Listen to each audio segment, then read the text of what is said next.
bien? Enchanté, Gabriel. Enchanté, Gabriel. Enchanté.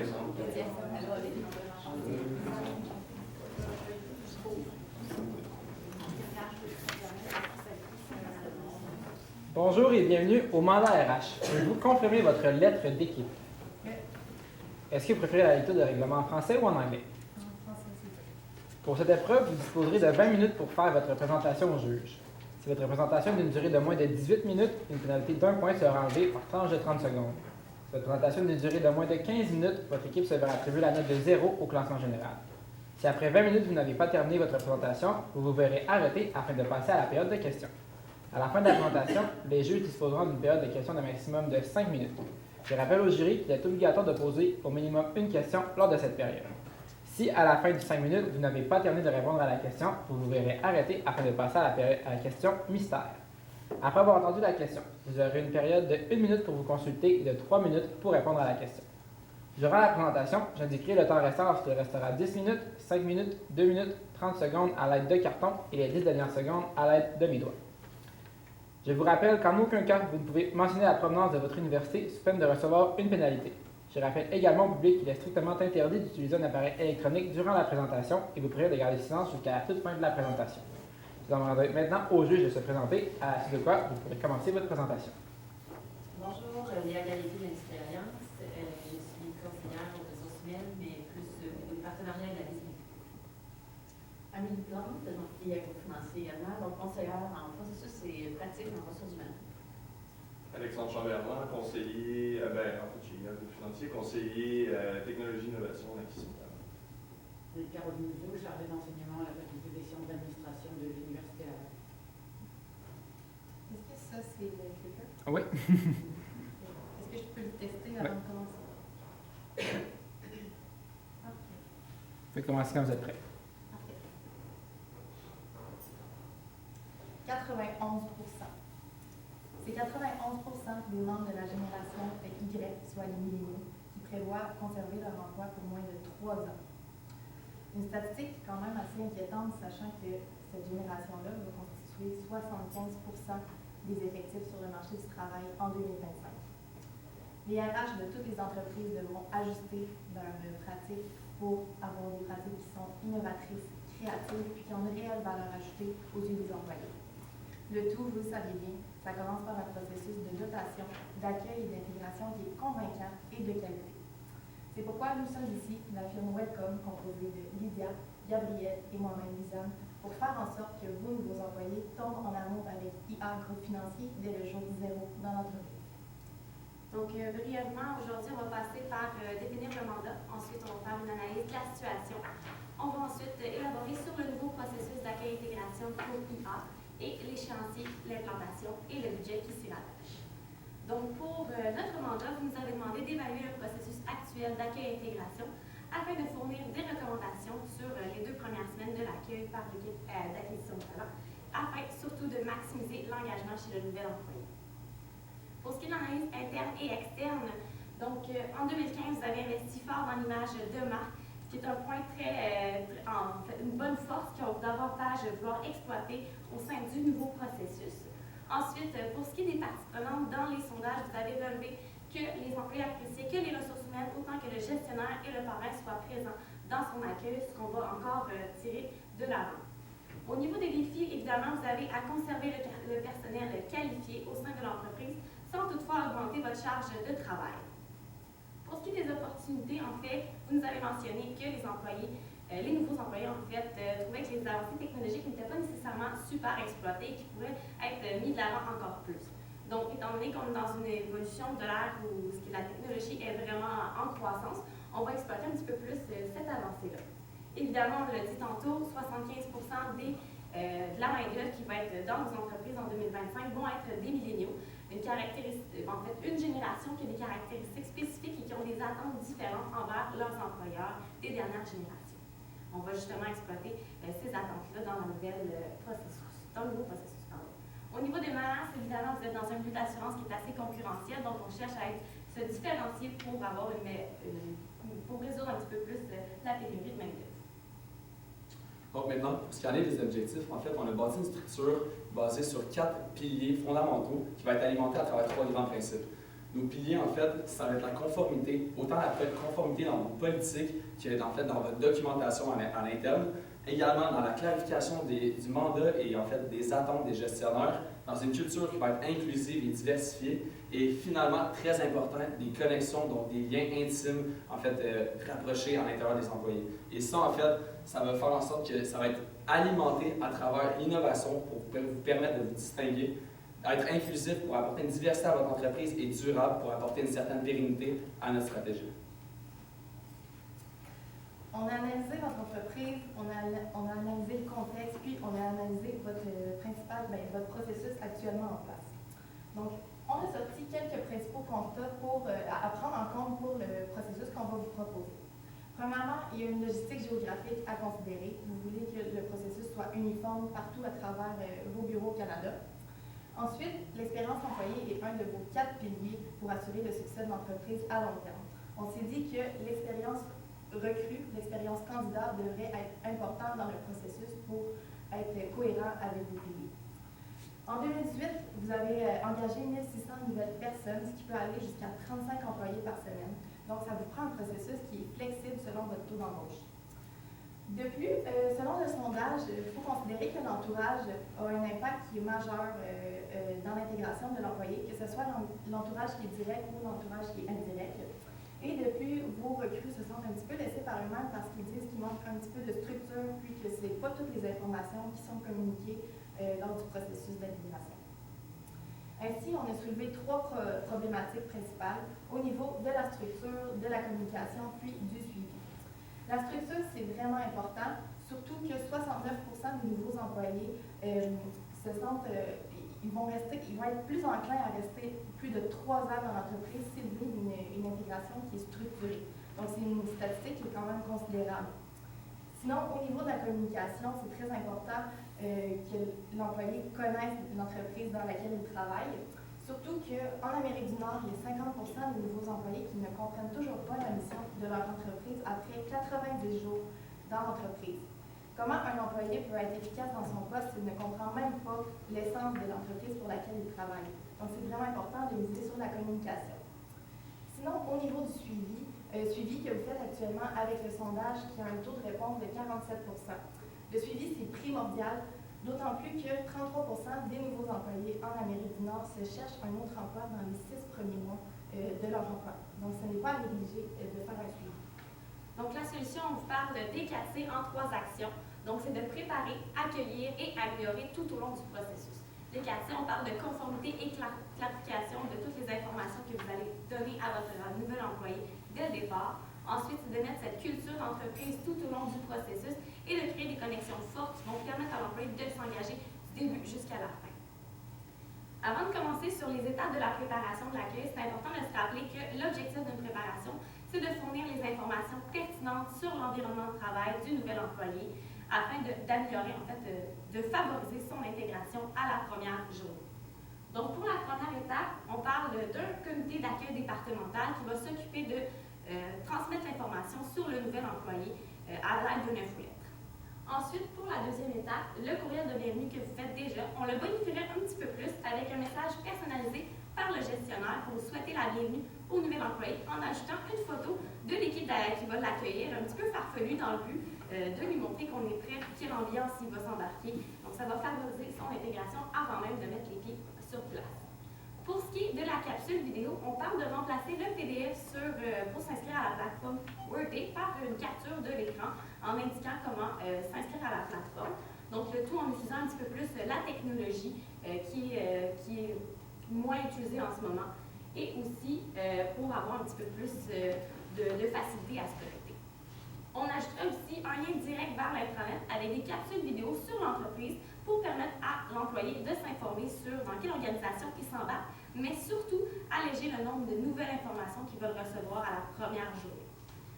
Pour la troisième étape, je parle un petit peu plus du comité d'accueil départemental qui va être formé dans chaque département. Un petit comité qui va s'occuper de désigner un super parrain pour le nouvel employé et de donner une trousse d'accueil complète, personnalisée avec le poste et le département. On va aussi s'occuper de planifier les activités qui vont au-delà d'un repas d'équipe à la première journée pour vraiment venir tisser des liens plus forts. Et dernièrement, si on veut s'assurer d'avoir une journée d'accueil qui va être efficace, ça va être de bien la coordonner. On va vous laisser l'expliquer dans les prochaines minutes. Donc, la journée d'accueil qu'on a parlé à l'étape 4, dans le fond, vous allez la coordonner. C'est la journée d'accueil collective pour tous les nouveaux employés. C'est vous qui l'organisez, donc les ressources humaines, et c'est pas le département, c'est vraiment vous.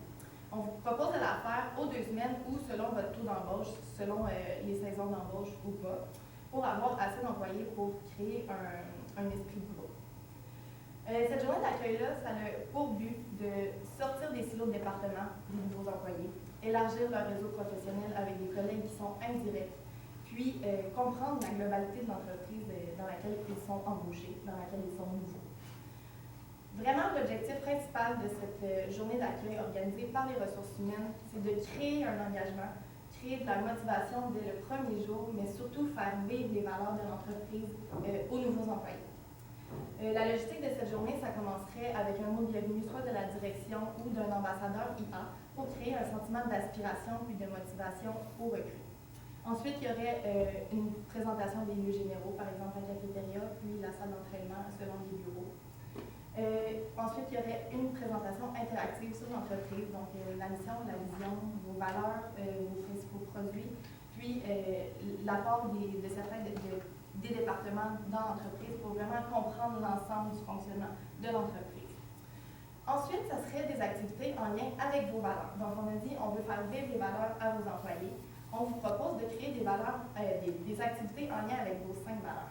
Par exemple, pour la valeur climat de haute performance, on vous propose de créer un Kahoot qui est un quiz avec les informations de l'entreprise pour voir si les nouveaux employés ont bien assimilé l'information qui est nécessaire à leur fonctionnement dans leur poste.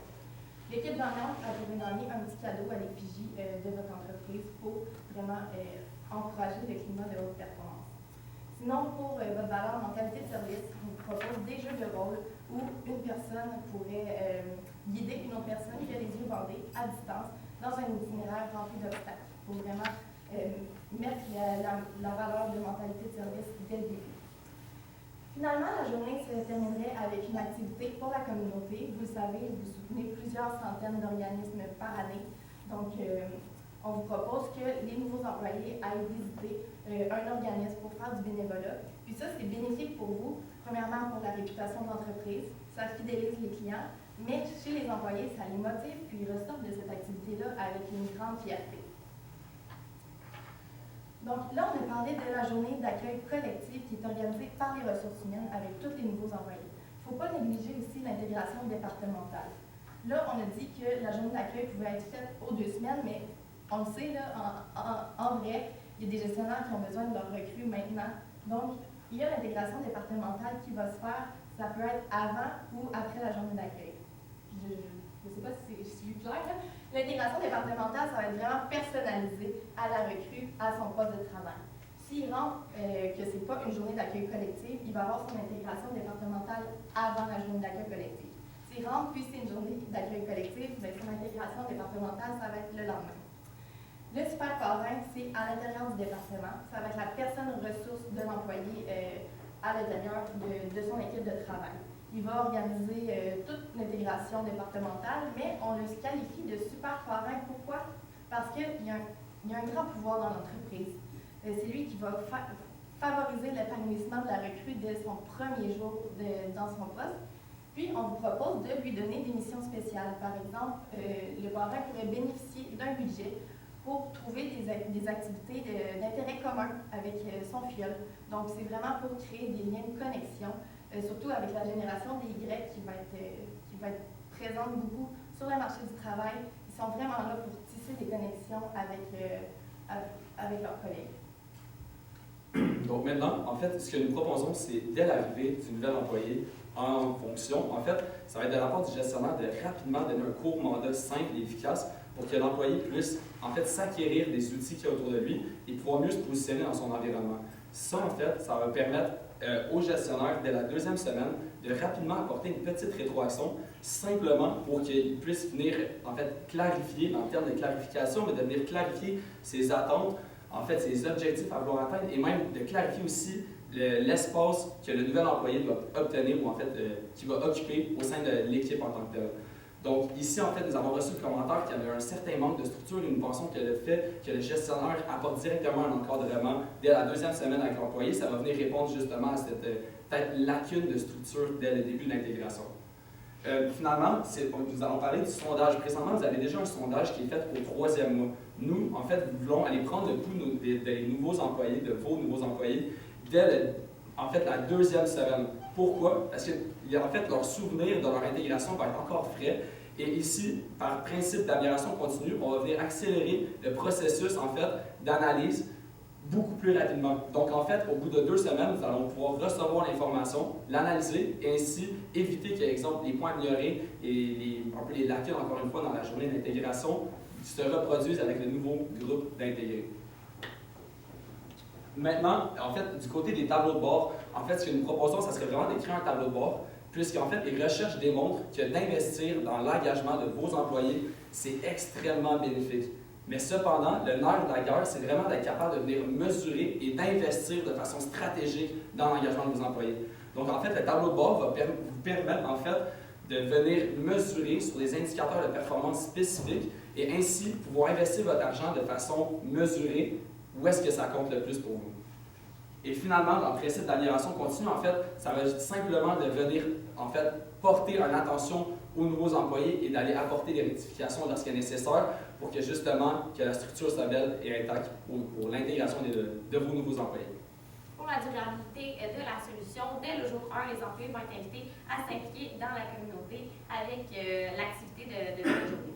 Donc déjà là, on va montrer à l'employé à quel point vous portez une importance à l'implication dans la société et ça va se refléter aussi dans sa façon d'agir au fil du temps.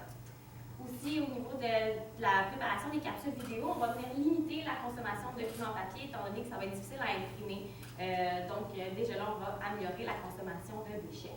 Et l'employé va être déjà plus responsabilisé avec ces nouvelles méthodes de fonctionnement.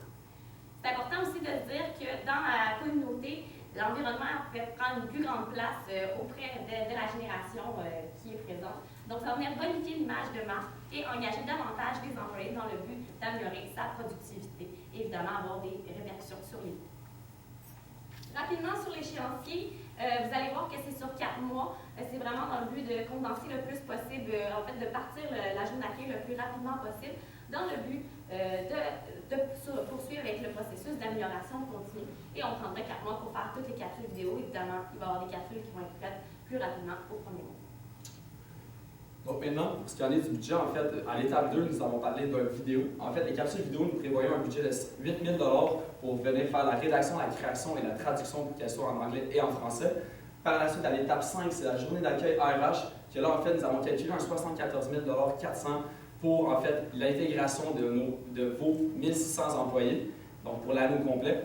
Par la suite, pour le budget des activités du comité d'intégration, nous voulons justement leur donner un mandat et ainsi qu'ils, en fait, encouragent l'intégration des employés au sein de leur département. Ainsi, nous donnons un budget de 10 $ par nouvel employé dans le département.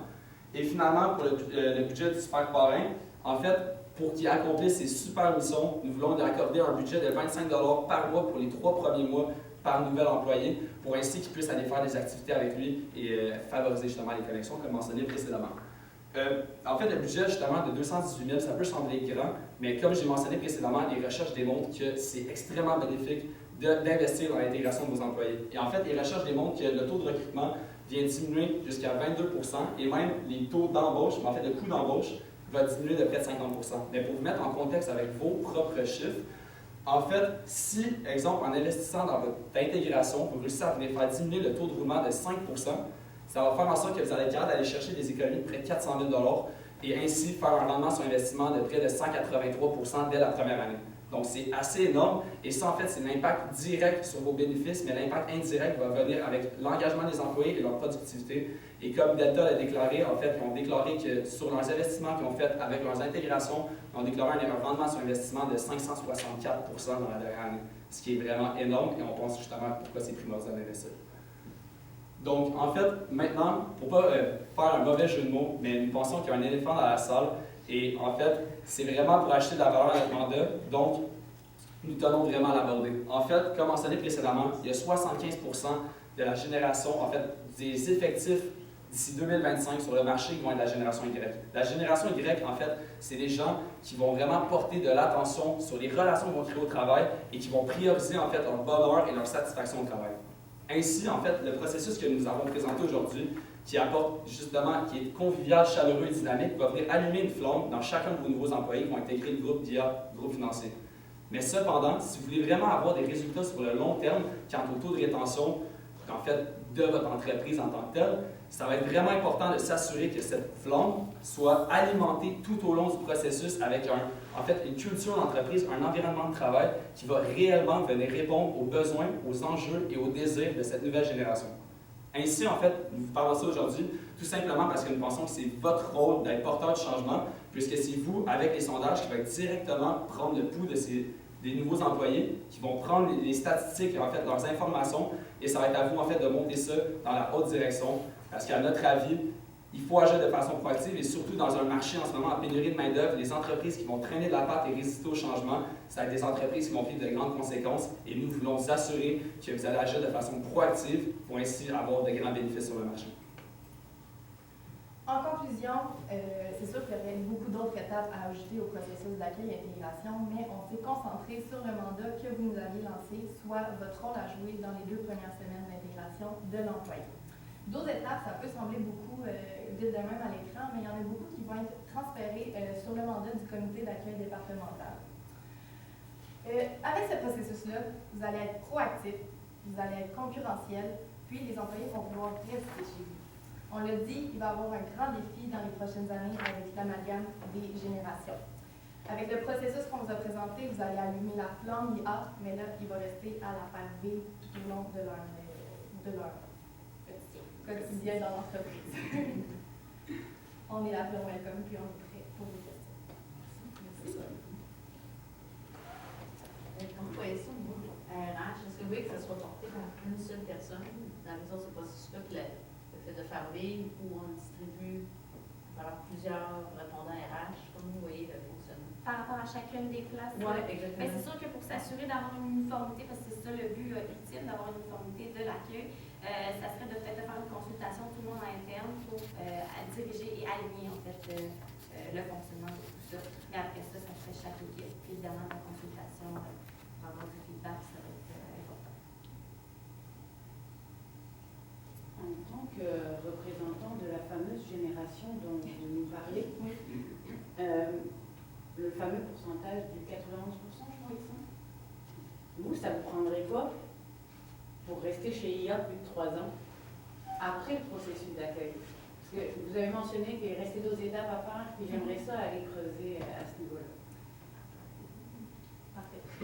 Dans le fond, personnellement, puisqu'on fait partie de cette génération-là, pour rester plus de 3 ans en entreprise, ça va être vraiment selon nos relations, selon nos connexions avec nos collègues de travail. On le dit tout le long, c'est vraiment...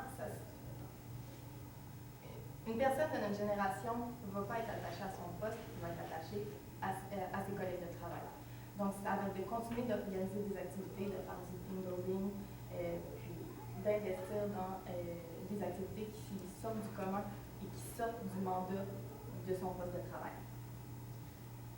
Un peu de plan d'évolution de carrière. La génération Y est vraiment une génération qui est moins carriériste que, par exemple, les baby boomers. Donc, c'est sûr, puis ça va jouer, c'est vraiment... C'est pas entièrement vrai. Je me permets d'intervenir, c'est pas entièrement vrai. Ils veulent plus de défis. Elle veut plus de défis. C'est pas défis, une carrière linéaire, mais c'est plus de défis. Mais c'est plus différent de la Oui, je suis d'accord. Moi, j'en ai une question. En fait, vous parlez d'avoir un mandat pour motiver les nouveaux, des intégrations aux 2 semaines. Peut-être que j'ai mal compris, là, mais jour 1, là, il est 8h30, j'arrive au bureau, je suis un nouveau, c'est qui m'accueille, qu'est-ce qu'on me donne comme info? Faut que j'attends 2 semaines ou vous proposez en fait que tous les nouveaux employés arrivent aux 2 semaines? C'est là que... En fait, nous, ce qu'on a créé, c'est vraiment d'avoir une journée intégrale d'accueil aux 2 semaines qui va accueillir tous les employés. Justement, nous voulons faire comme j'en avais mentionné, en fait, première partie de toute la compréhension de la culture d'entreprise. Deuxième partie, on ne veut pas qu'il y ait directement au travail. Donc, c'est de faire du bénévolat, s'installer dans la communauté et partager vos valeurs d'entreprise. Mais en fait, après ça, la deuxième journée, c'est là que le département va l'accueillir, donc avec l'équipe en tant que telle. Et c'est là que justement, il va plus pouvoir comprendre son environnement et recevoir son mandat pour justement Toutes les personnes arrivent aux 2 semaines, dans le fond. Et dans le cas, oui, exactement, je confirme. Ok. Et dans le cas échéant, exemple, qu'une personne a exactement besoin de quelqu'un là à cause d'une situation, peu importe, bien, il y a un ajustement à pouvoir faire que directement le comité, exceptionnellement, le comité départemental va venir accueillir le nouvel employé et par la suite, il va quand même aller la semaine d'après dans le fond, à l'accueil RH. À quel moment débute l'accueil dans tout le processus d'embauche? C'était quand l'accueil, le point de départ de l'accueil? C'est aussitôt que la main est serrée et que l'offre d'emploi est acceptée. Donc, on va envoyer le courriel d'accueil personnalisé, bienvenue chez IA Groupe Financier. Donc, c'est aussitôt que ce courriel-là est envoyé, on commence le processus pour que l'employé soit engagé dans notre entreprise. Pour revenir à la journée d'accueil, dans le fond, c'est une journée complète de congé, si je peux dire, pour le nouvel employé, les parents aussi. Juste le nouvel employé, en fait, c'est vraiment, c'est une journée pour lui permettre, une première journée, on reçoit beaucoup d'informations, le but surtout, c'est de créer des liens, puis étant donné qu'il va avoir déjà une bonne partie de l'information sur l'entreprise à son courriel, bien, ça va lui permettre un peu plus de se rafraîchir au lieu d'avoir de la nouvelle information. Fait que on ne la prend pas nécessairement comme une journée de congé, mais on la prend comme une journée pour vraiment créer des liens qui est vraiment la base de solliciter justement l'engagement. Ben, j'ai beaucoup aimé des indicateurs, je vais dire, sur mon dada, j'ai beaucoup aimé d'en voir. J'ai vu là, dans les budgets de transport 6 et 50, pour la journée d'accueil, je vais juste voir, 6 et 50, c'est clairement, je ne fais pas venir quelqu'un de Vancouver. C'est quoi le 6 et 50? En fait, 6 à 50, c'était seulement en fait pour. Moi, j'avais calculé la journée en fait qui vont être exemple dans le bureau de Montréal pour aller vers le bénévolat, mais ça va être le transport en commun pour se promener à l'autre de la ville. C'était pas pour le transport pour se rendre au travail en fait. C'est pour l'activité sociale. Ouais. Exactement.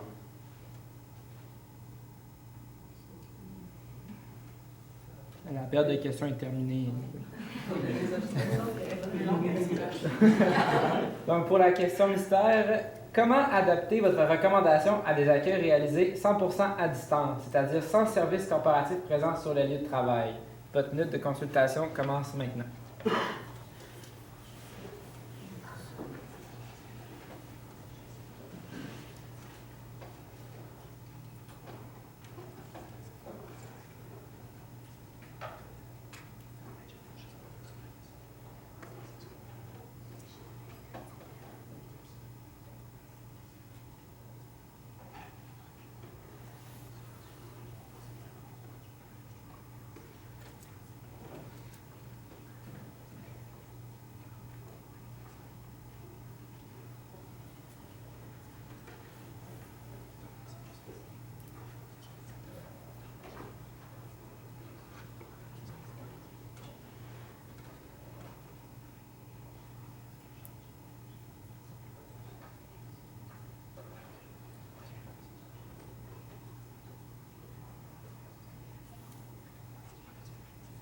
La minute de consultation est terminée. Vous avez 3 minutes pour répondre. Donc, à travers, en fait, les 3 étapes, on a préparé, accueillir et améliorer. Donc, on va y aller dans le même style. Donc, préparer, en fait, ça va être avec le courriel, encore une fois, pour féliciter l'employé. Un mot, en fait, du supérieur immédiat de la personne qui rapporte pour vraiment créer un lien avec une personne connectée. Puis, une photo peut-être un petit peu plus des événements qui vont l'attendre ou comment est-ce qu'il va être intégré dans l'entreprise. J'imagine qu'il n'y aura pas nécessairement aucun contact avec le reste de l'entreprise. Donc, c'est vraiment mettre une photo qui va montrer un peu le style d'environnement de la place. Et évidemment, bien, encore une fois, toutes les informations sur l'entreprise avec les capsules vidéo vont être fournies de la même façon. Donc, c'est pas un changement à ce niveau.